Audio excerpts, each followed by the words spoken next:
오늘은 종교개혁 주일입니다. 우리 종교개혁이라는 것은 1517년 마틴 루터가 당시 캐톨릭의 부패한 모습들을 보면서 95개조 반박문을 만들고 그 기치를 내걸고 오직 은혜, 오직 믿음, 오직 성경이라는 그런 모토를 가지고 이 종교개혁을 했던 것을 기념하는 그런 주일입니다.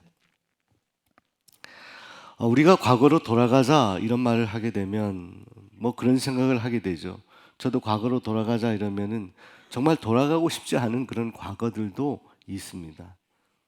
그것은 제가 싫어서가 아니라 정말 감당하기 어려운 그런 과거의 일들, 젊을 때 20대로 돌아가서 20대에 했던 일들을 지금 하라고 하면 저는 도저히 할 수가 없거든요. 사랑하는 여러분, 그럼에도 불구하고 우리가 과거로 돌아가야 되는 일이 있습니다. 그것은 바로 하나님의 말씀으로 돌아가야 되고, 믿음의 자리로 돌아가야 되고, 또 기도의 자리로 돌아가야 합니다. 연어가 자기가 태어나가지고 헤엄치고 바다에 가더라도 죽을 때 되면 다시 고향으로 돌아온다고 하잖아요. 거기서 알을 산란하고 또 죽습니다. 이 놀라운 생명의 역사가 반복이 되는 것입니다.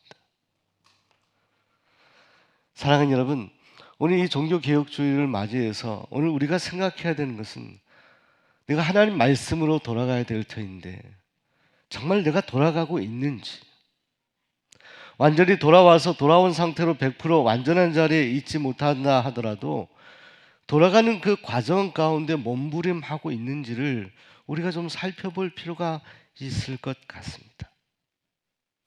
특별히 마틴 루터는 다른 기준이 아니라 성경으로, 말씀으로, 솔라 스크립투라, 말씀으로 돌아가자라고 그렇게 선언했습니다. 저는 이 시대에도 정말로 하나님의 말씀으로 돌아가야 되는 시대이다.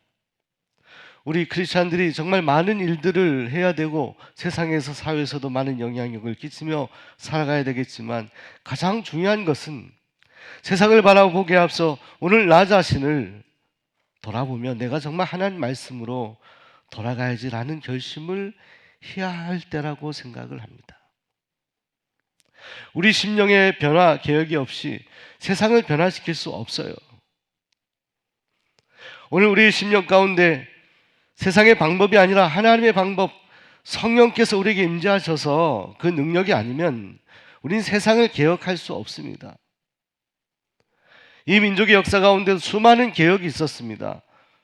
3.1운동도 있었고 피를 흘리며 죽는 그런 어마어마한 그런 판단과 결단을 하고 희생한 많은 분들이 있습니다. 다 믿는 크리스찬들은 성경이 기준이 되고 말씀이 기준이 되었습니다. 우리가 1.1.7 새세명 축제를 앞두고도 제가 70인 전도대에 대한 말씀을 함께 나누는 것은 우리가 예수님께서 이 70인 전도대의 파송이라는 것이 정말 지금 아주 특별한 기간에 특별한 전도를 하고 있는 우리의 상황과 비슷하기 때문에 이 말씀을 연속해서 전하고 있습니다. 그럼 주님께서 과거에 일러놓으신 그 방법으로 우리가 전도해서 승리해야 되지 않겠습니까? 예수님의 방법으로. 여러분, 지난 시간까지 우리가 가는 곳, 집, 사람에게 평화를 빌라 말씀했습니다. 그 평화를 받아들이지 않는다 하더라도 그 평화는 나에게로 돌아온다. 근데 오늘 말씀을 보시게 되면 돌아다니면서 집집마다 전도를 할 때 그 집에서 호의적으로 식사를 베풀거나 음식을, 마실 물을 줄 때 그것을 누리라, 그것을 기꺼이 받으라, 이렇게 말씀을 합니다. 여러분, 우리가 이 1.1.7 새생명 축제를 앞두고 사실은 이 70인 전도대원들처럼 전도하기는 쉽지는 않아요. 여러분, 우리가 1.1.7 새생명 축제를 앞두고 혹시 여러분들 직업을 가지고 있는데 직업을 포기하신 분 계신가요? 안 계시잖아요. 오늘 이 시대에 이 말씀이 우리에게 어떻게 적용될 수 있는가?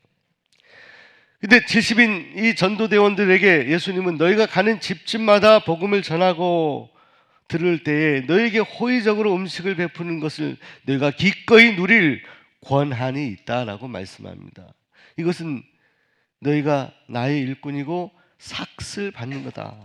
일삭슬 받는 것이니 당연히 누릴 권리가 있다라고 그렇게 말씀을 하고 있습니다.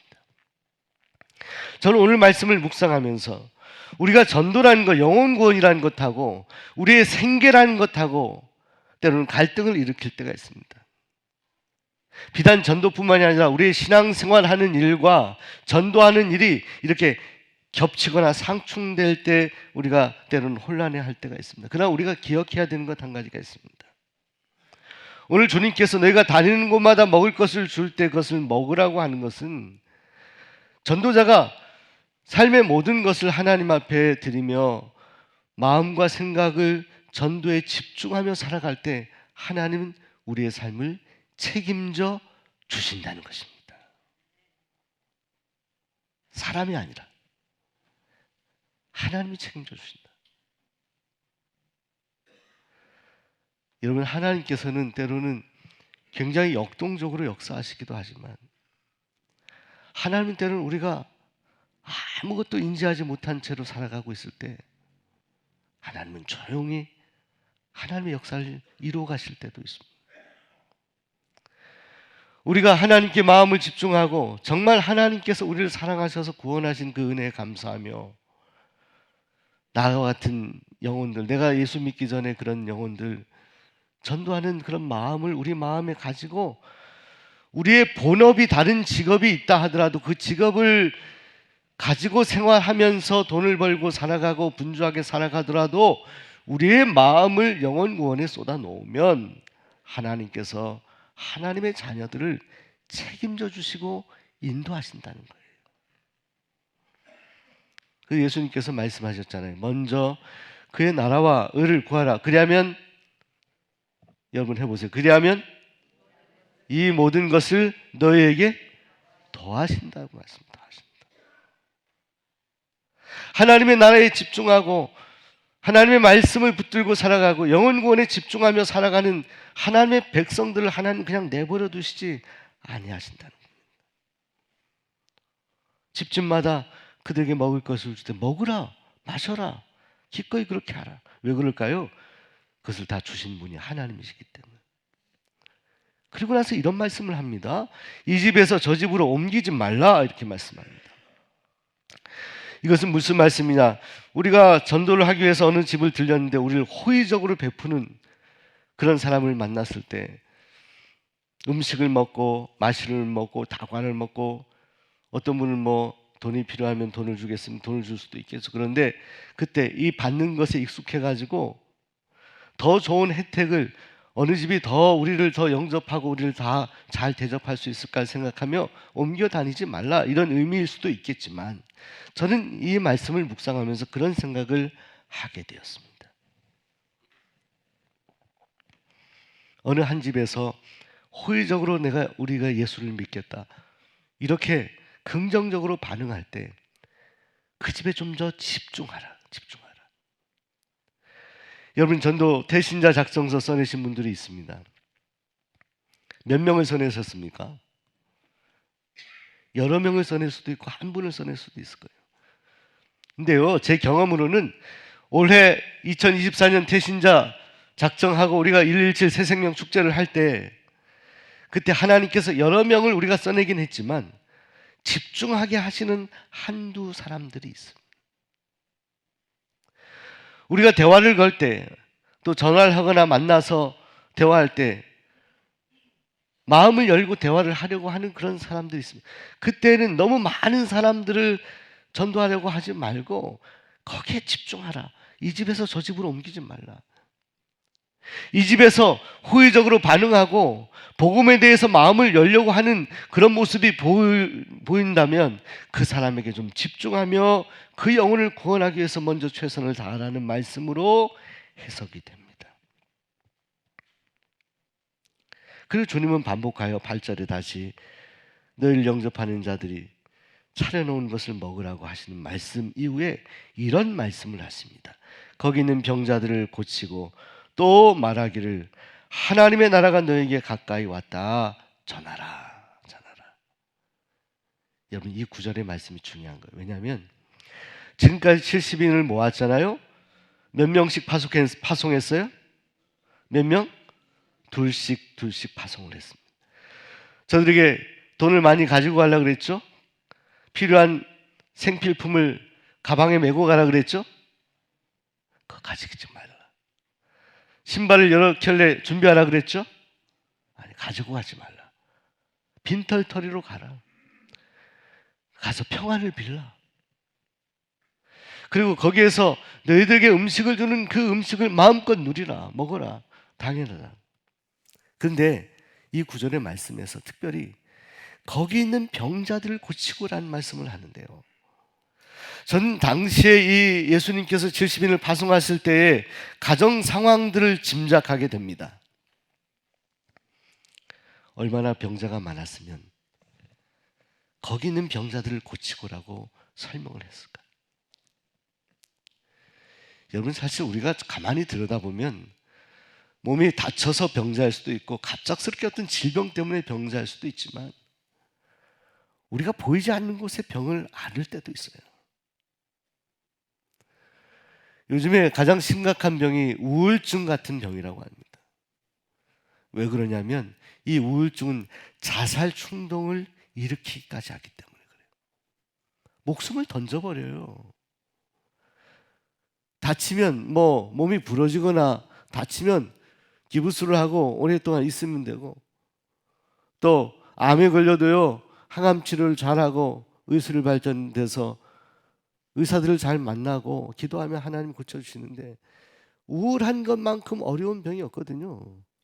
보이지 않는 그런 병자들까지 감안하면 사실은요 병자가 아닌 사람들이 정말로 많지는 않을 거예요. 근데 우리 주님이 그런 말씀하셨잖아요. 내가 바로 이런 병자들 위해서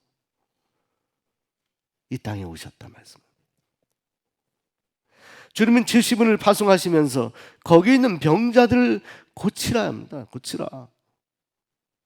70인들에게 그렇게 명하는데 사실은 이런 명령만 하신 것이 아니라 주님은 고칠 수 있는 능력도 주셨다. 여러분, 저는 치유의 능력을 가진 그런 목사라고 생각하지는 않습니다. 근데요, 믿음으로 기도합니다.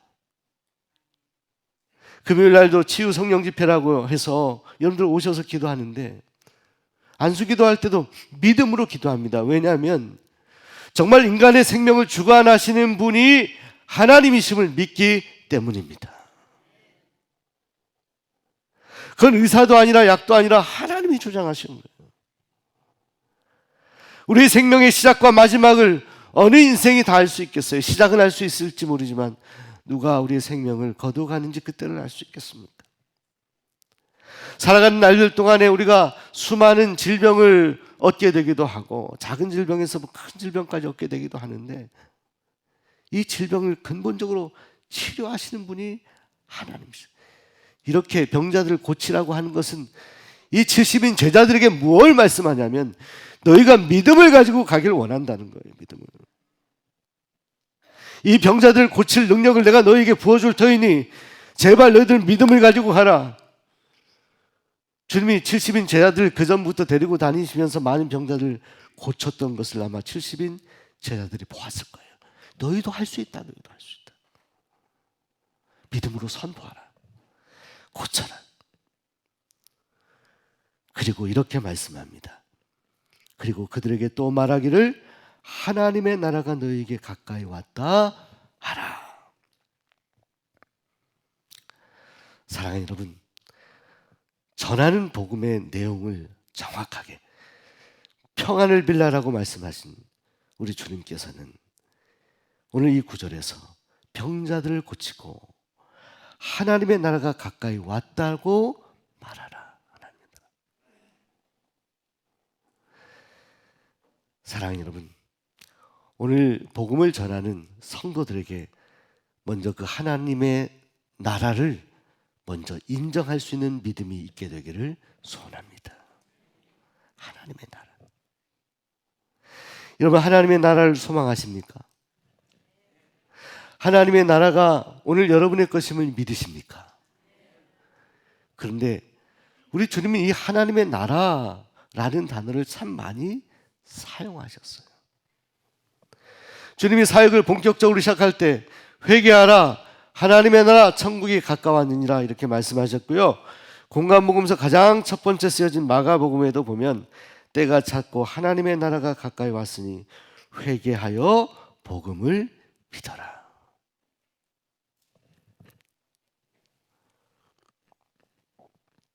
사랑하는 여러분, 저는 복음이 이 나라를 살릴 것을 믿습니다. 저는 성령이 이 나라를 살릴 것을 믿습니다. 왜냐하면 성경대로라면요, 당시에 이스라엘은 로마의 속국으로 있었습니다. 별로 안 입고 온 그런 모습들도 많이 보았을 거예요. 이거 참아야 되냐, 봉기를 일으키고 싶은 마음도 있었을 거예요. 그러나 우리 주님의 말씀은요, 거기에 있지 않았어요. 하나님의 나라에 있었어요. 하나님의 나라. 자, 여러분 질문할 거예요. 목사님, 하나님의 나라가 어디 있습니까? 여러분이 호흡을 멈추고 떠나면 여러분 하나님의 나라에 가시는 거예요. 그런데 성경에 보면요, 그 하나님의 나라가 이 세상에서부터 시작된다라고 말씀해요. 이 세상에서. 여러분, 누가복음 17장 말씀을 보면 바리새인들이 이렇게 묻습니다. 하나님의 나라가 어느 때에 임하는 것입니까? 이렇게 물었을 때 예수님께서 뭐라고 말씀하셨냐면, 당신들이 죽게 되면 저 천국의 하나님 나라에 갑니다, 이렇게 말씀하지 아니하시고 뭐라고 말씀하셨냐면, 하나님의 나라는 볼 수 있게 임하는 것이 아니요 또 여기 있다 저기 있다 못하리니 하나님의 나라는 너희 안에 있느니라 말씀입니다. 너희 안에 있느니라. 이것이 우리 주님의 답변이에요. 멀리 있지 않다는 하나님의 나라. 여러분, 사도 바울은 정말 호흡을 멈추고 하나님이 저 천국으로 죽은 이후의 세계를 그리웠던 것이 사실입니다. 성경에 여러 군데에 나와 있어요. 근데 바울이요, 언제나 성령을 강조합니다. 로마서 14장 17절에 보면 이렇게 바울도 하나님의 나라를 언급하는데 이렇게 말씀합니다. 하나님의 나라는 먹는 것과 마시는 것이 아니요 오직 성령 안에서 의와 평강과 희락이라. 하나님의 나라는 먹고 마시고 세상 사람들이 즐거워하는 그 즐거움 속에 있는 것이 아니다. 여러분, 그런 즐거움은 금방 사라지잖아요. 하나님의 나라는 오직이라고 했습니다. 오직 성령 안에서 의와 평강과 희락이라. 달리 말하면 우리가 성령 안에 있으면 우리가 그렇게 꿈꾸던 저 하나님 영원한 나라를 우리는 이 땅에서도 경험할 수 있다는 거예요. 어디에서? 내 심령 안에서. 내 심령의 의가 평강과 희락이 가득 넘침으로 그 나라를 경험할 수 있다는 거예요. 우리는 하나님의 나라를 멀리서 찾으려고 합니다. 성경은 하나예요. 성령 안에서 거듭나는 거고 세례받는 것이고 구원받는 것일 뿐만이 아니라 구원받은 하나님의 백성들이 이 땅에서도 그 하나님 나라를 경험하기 위해서 내 안에 성령이 주도하시도록, 성령이 내 안에 임재하시도록 나를 하나님께 맡기는 거예요. 자, 여러분, 그 하나님의 나라를 소망하시길 바랍니다. 자, 여러분, 오른손 한번 들어보세요. 하나님의 나라는 내 안에 있습니다. 실제로 그렇잖아요, 여러분. 여기가 지옥이면요, 지옥이에요. 여기가요, 평안하면, 하나님의 나라가 이 속에서 만들어지면 세상의 그 어떤 환경에서도 그 나라를 경험하는 거예요. 왜 바울이 감옥 안에서도 기뻐하라 그런 줄 아세요? 뭘 기뻐할 수 있어요, 바울이? 이제 얼마 못 살고 순교당할 것을 바울이 직감했는데 이 나라 때문에 그래요. 하나님의 저 나라 가기 전에 이미 이 땅에서 하나님의 사명을 붙들고 살아가는 하나님의 백성들 주신 바로 이 심령의 나라 때문에 그렇다는 거예요. 이 나라, 의와 평강과 희락이라. 세상에서 지키고 아무리 어려운 일을 당해도 내 심령 안에 하나님의 나라가 임하였을 때 하나님은 오늘 우리를 저 하나님의 나라로 이미 벌써 인도하신 거예요. 인도하신 거예요. 이 나라를 경험해야 된다. 둘째로 그 나라, 그 하나님의 나라가 가까이 왔음을 선언하라고 말씀합니다. 가까이 왔다. 여러분이 하나님 앞에 나아가기 위해서 부단히 애를 쓰고 기도하며 말씀 보며 또 하나님께서 말씀하신 선을 행하며 나아갈 때 정말 여러분의 심령 가운데 하나님의 나라가 임하고 그 임한 하나님의 나라가 너무나 벅차고 너무나 감사하고 기뻐서 네 안에 가둘 수가 없는 나라가 됩니다. 그게 복음이에요. 그래서 하나님의 나라가 가까이 왔다 하라라고 하는 것은요, 당시에 70인 전도대원들이 그들 심령 안에 만들어진 그 하나님의 나라, 그 나라가 이제 우리만이 아니라 복음을 전하는, 평안을 비는, 아직 믿지 아니하는 영혼들에게도 가까이 왔다라는 것을 선포하는 거예요. 여러분, 요즘 뭐 기독교인 이기주의라고 뭐 이런 비판들 많이 하잖아요. 사실은 어떤 때는 억울할 때가 있어요. 교회들이 지역사회 어떤 때는 어려운 이웃들을 돕기도 하고 나름 애를 쓰는데도 그런 오해를 받을 때는. 근데 그런 이야기를 할 때는 우리가 더 겸손히 낮춰야 돼요. 하나님, 더 그렇게 우리가 이웃을 살피고 그렇게 살아가도록 하겠습니다. 뭐든지 겸손하게 받아들이면 됩니다. 사실 그렇잖아요. 우리가 이웃 사랑하라고 했는데 한국교회나 성도들 코로나를 지나면서 여러분 큰 교회는 더 크게 되고 작은 교회는 다 전세 월세 하는 교회들은 다 사라지고 이렇게 되면 어떻게 합니까? 우리 한국교회가 정말로 소외되고 어려운 그런 이웃들에게 뭔가 먹을 것도 주고 정말 최선을 다했다는 것을 보여주고 하면서 그래서 우리가 정말 하나님의 일들을 해나가야 되지 않겠습니까? 근데 우리가 해야 될 가장 중요한 일들 가운데 1번이 뭐냐? 아직 그 하나님의 나라를 경험하지 않은 이들에게 그 하나님의 나라를 선포하라는 거예요. 불신자를 만났을 때 우리 70인 전도대 우리 주님이 가르쳐준 방법에 의하면 당신에게 평화가 있기를 소원합니다. 이렇게 당신 하나님의 나라 저 천국이 당신 근처에 와 있습니다. 이렇게 전하라는 거예요. 예수를 복음을 받아들이기만 하면 당신 심령 안에 하나님의 나라가 만들어지고 그 나라를 영원히 누리며 살아갈 수 있게 됩니다. 이 선언을 하며 살라는 것입니다. 사랑하는 여러분, 오늘 그 하나님의 놀라우신 거룩하신 나라, 우리 심령 안에 하나님의 나라, 하나님이 우리를 지배하시고 주인 되신 그 나라가 우리 심령 안에 만들어지고, 그래서 너무나 기쁘고 감사해서 세상에 나갔을 때에도 많은 영혼들에게 평화를 선언하고 하나님의 나라, 그 나라는 당신이 회개하고 예수님을 나의 구주로 받아들이면 하나님의 나라가 가슴 심령 가운데 임하게 됩니다. 그 영원한 하나님의 나라, 그 나라가 여러분에게 주어집니다. 선언하며 나아갈 수 있는 이 시대의 70인 제자들이 다 될 수 있기를 소원하고 축복합니다. 기도하겠습니다. 하나님의 나라